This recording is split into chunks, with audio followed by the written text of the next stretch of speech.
Welcome to the next of our studies into Christianity, and the first part of a two-part look at slavery. We can all agree today that slavery is morally wrong. Let's look at some passages that show God's position on slavery. First, we have words not uttered by God himself, but by Noah. Noah had a son called Ham. One day Ham saw his father drunk and naked. Because of this, Noah cursed Canaan, Ham's son. Cursed be Canaan, the lowest of slaves will he be to his brothers. That's in Genesis 9.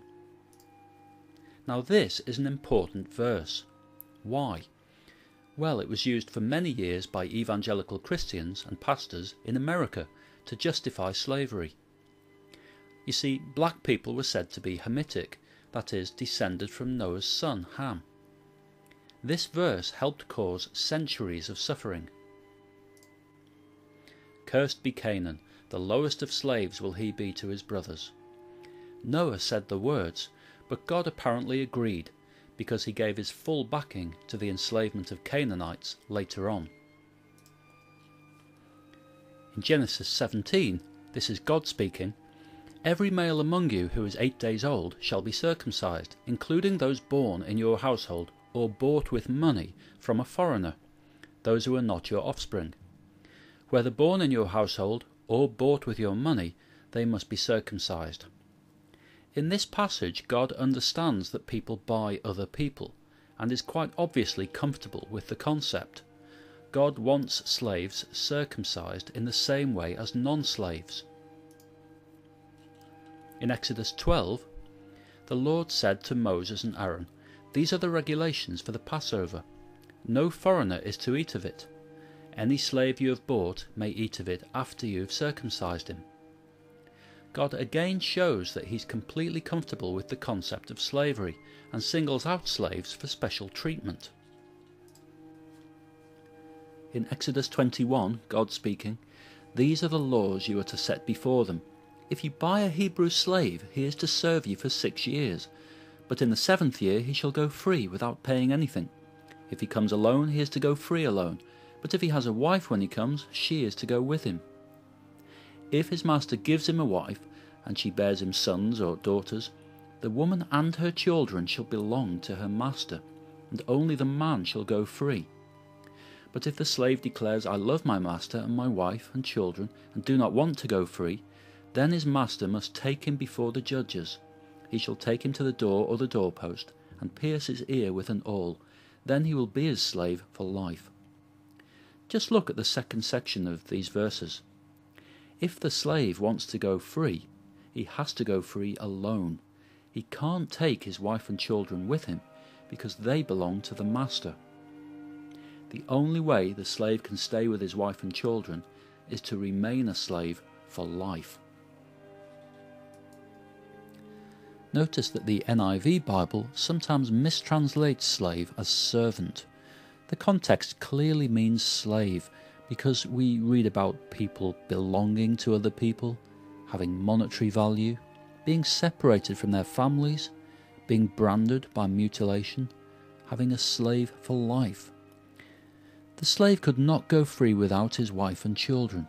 If he loved them, he would have to be a slave for life.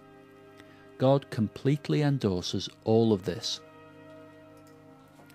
In Exodus 21, God is speaking, "If the bull gores a male or female slave, the owner must pay 30 shekels of silver to the master of the slave, and the bull must be stoned." Not only does God condone slavery, but here God places a value on slaves, 30 shekels of silver. Also, could there be a crueler way of killing a large, strong animal than stoning it to death? Remember, these are God's instructions. Could he not have instructed them to use a spear?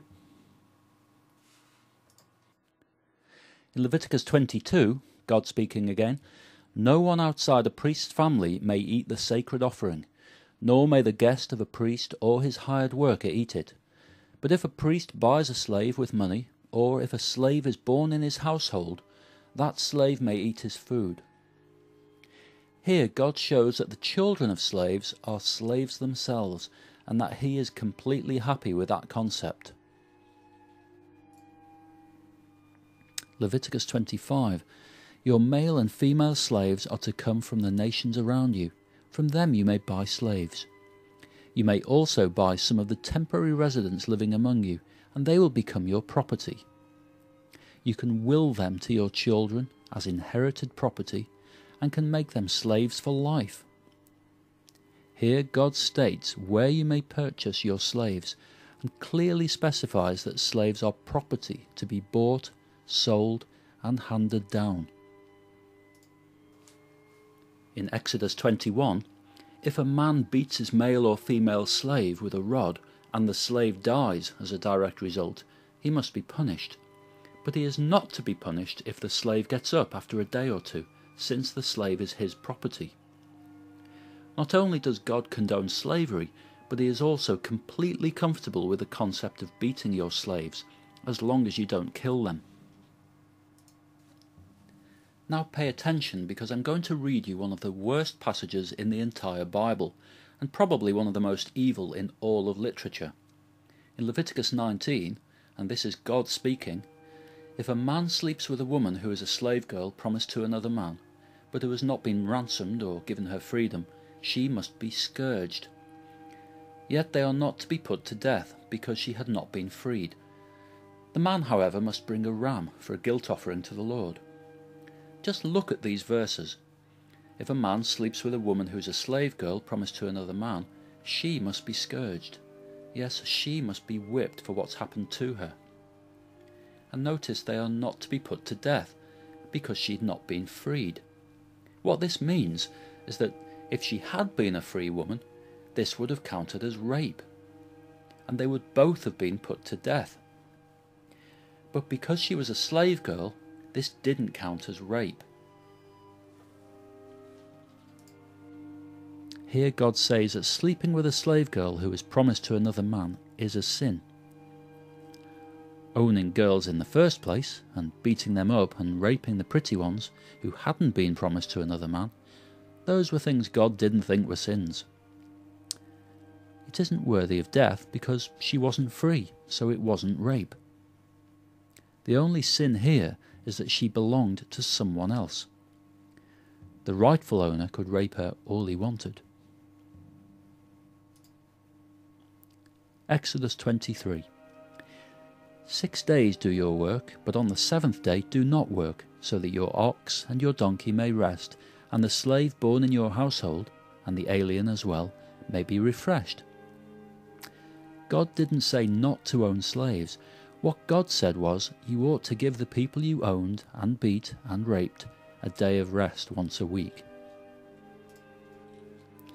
In the second part, we'll look at how Jesus handles the idea of slavery in the New Testament, and the effects that Christian teachings have had on the modern world.